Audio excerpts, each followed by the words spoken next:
gudoomiyaha gobolka saaxil Axmed Maxamed Xaashi ayaa maanta xilkii u kala wareejiyay isduwaha cusub ee loo soo magacaabay wasaaradda deegaanka gobolka saaxil Axmed Jaamac Ali Jamaal iyo isduwihii hore ee wasaaraddaasi Anwar Xasan Ibrahim. xaflad lagu qabtay xarunta ay ku leedahay wasaaraddu magaalada Berbera ayaa waxaa ka soo qayb galay mas'uuliyiin sarsare oo ka kala socday haamaha kaydka shidaalka ee magaalada Berbera, dawladda hoose degmada Berbera, xildhibaano ka tirsan golaha deegaanka ee degmada Berbera, uqaal iyo madax dhaqameed ka soo jeeda gobolka saaxil. waxaan halkaasi ugu horreyn ka hadlay qaar ka mid ah isuduwayaasha wasaaradaha ee gobolka saaxil, madax dhaqameed, dhalinyaro iyo weliba xildhibaano ka tirsan golaha deegaanka ee degmada Berbera, iyagoona ku ammaanay isuduwihii hore waxqabadkii uu ka geystay howlaha deegaanka ee gobolka saaxil, isla markaana soo dhaweeyay isuduwaha cusub ee loo soo magacaabay xilkaasi. wasaaradda deegaanka haddii aad maqasho wasaaradda deegaanka iyo wasaaradda xanaanada xoolaha iyo dhirta taa way isku xidhnaan jireen barigii hore, marka magacaana way wadaagi jireen wasaaradda xanaanada xoolaha dhirta iyo daaqa la odhan jiray. laakiin iminka deegaankii baa laga dhigay deegaanka iyo xoolana ma kala maarmaan, sidaa darteed xafladda qiimaha ay leedahay inaan joogo waa muhiim. waxaan maanta u joognaa xil wareejinta labada isuduwe ee wasaaradda deegaanka. waxaan marka hore sagootiyeynaa u ducaynaynaa hambalyeynana weliba intii aan wada shaqaynaynay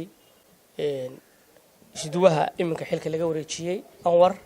oo runtii ah nin dhalinyaro ah oo aqoon-yahana weliba anaga si khaas ah wada shaqayn jirnay dhow. waxaan soo dhaweynaynaa isuduwe Jamaal oo markii labaad ama doorkii labaad uu soo noqdo ay tahay oday reer Berbera ah, muddo dheerna ka shaqaynayay wasaaradda, halkana muddo dheer joogay, runtii raggii halkan bilaabayna ay tahay. Jamaal waxaan maanta kuu sheegaynaa farxad kuu ah in tacabkii aad gelisay qarankan iyo hawsha aad bilowdeen aad maanta u timi xafiis dhisan. walaalkay Anwar waxaan u rajeynayaa darajadan maanta darajo ka sarreysa in Ilaahay uu siiyo wixii waajibay uu gutayna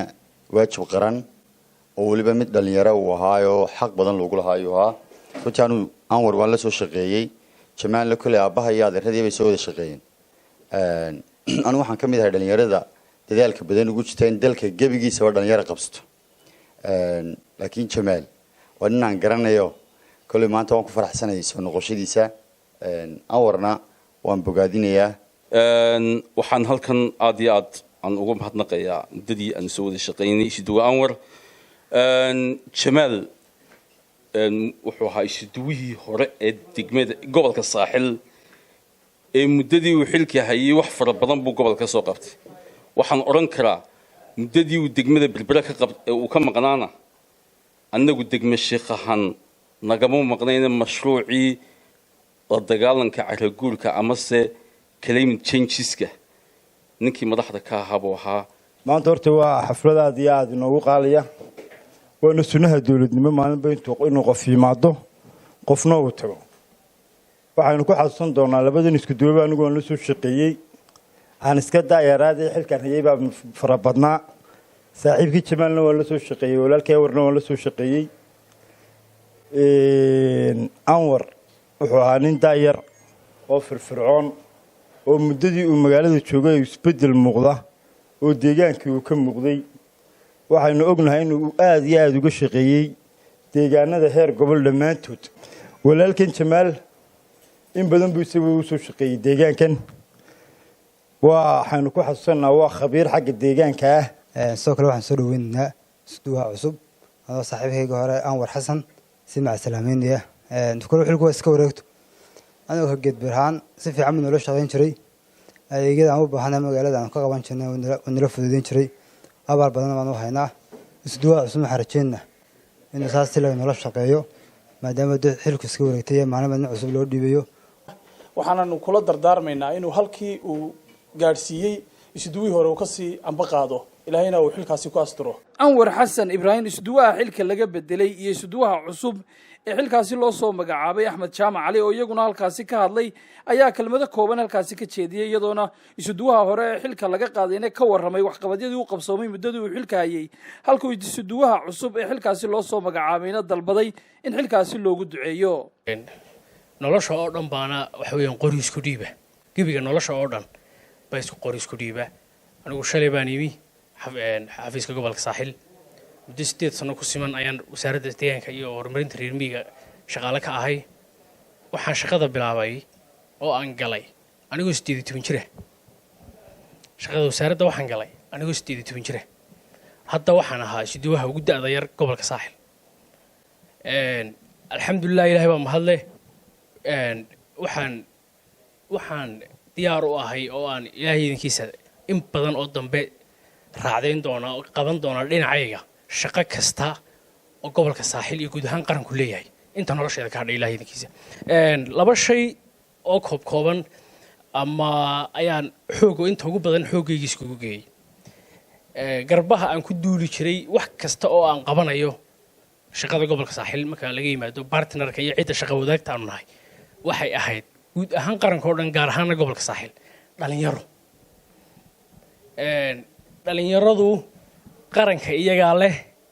waxa weeyaan iyagaa shaqada inta ugu badan xaq u leh inay qabtaan waxaan doonayaa inaan baraarujiyo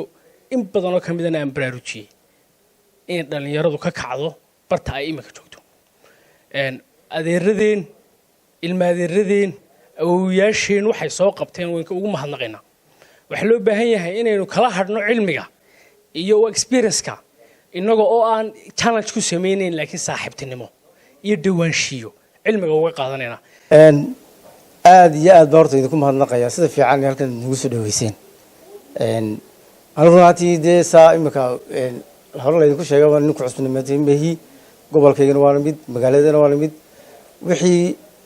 hawshii aan warqabtayna inaan kasii saa'idiyo mooyaane waxuu ka dhima insha allah haddii la idhaahdo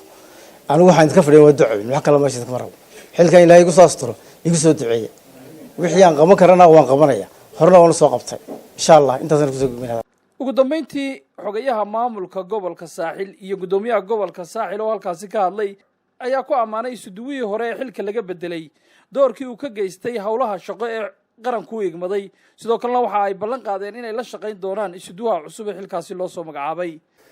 kolleyba waa xafladeennani waxaa la yidhi sagootiga qof tegayaa leh sooriyana qof yimi baa leh isuduwihii hore ee jamaal waynu sagootiyeynaa waynu usii ducaynaynaa in ilaahay ku asturo ilaahayna meel hormariyo ilaahayna uu shaqadaa shaqo kasii wanaagsan siiyo tii hore uu qabtana miisaanka xasanaadka ilaahay ugu daro waxaa kaloo isaguna aynu soo dhaweynaynaa isuduwaha cusub ee jamaal oo leenahay isagana halkii kasii ambaqaad noloshuna waa qoraysu dhiib galab noolba oodeeduna waa gudinta loohay salaan kadib sunnaha dowladnimo ka mid tahay in si loo dardargeliyo shaqada qaranka in la isku wareejiyo oo kolba ciddii la yidhaah way dardargelinaysaa ee in loo egmado ayay ka mid tahay sunnaha dowladnimo ka mid tahay dhaliili ma jirto cid wax loo sheeganaya kalena ma jirto cid la leeyahay waxbay qaban weydana ma jirto haddana sunnaha dowladnimay ka mid tahay isuduwihii hore oo nin dhallinyaro ahaayoo runtii aada u firfircoon sidaad halkan ka sheegteen waan uga mahad celinayaa wixii uu qabtay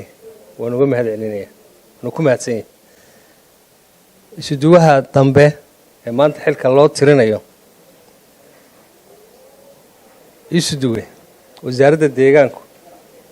dee shaqaalaheedii horead ka mid hayay isuduwihii hore shaqadeedu wasaaradaha kale way ka ballaaran tahay waxay ku jirtaa wasaaradaha shaqadoodu ay aadka muhiimka u tahay ee ay shaqadoodu badan tahay nin seniorana waa tahay nin shaqada garan la-ana ma tihid waxaan rajaynayaa halkii inankaasi soo gaadhsiiyay inaad adna ka sii wadi doonto annaguna waanu kula shaqaynaynaa waanu ku garab taagannahay maxamed cabdilaahi soo fadhiistay star t v magaalada berbera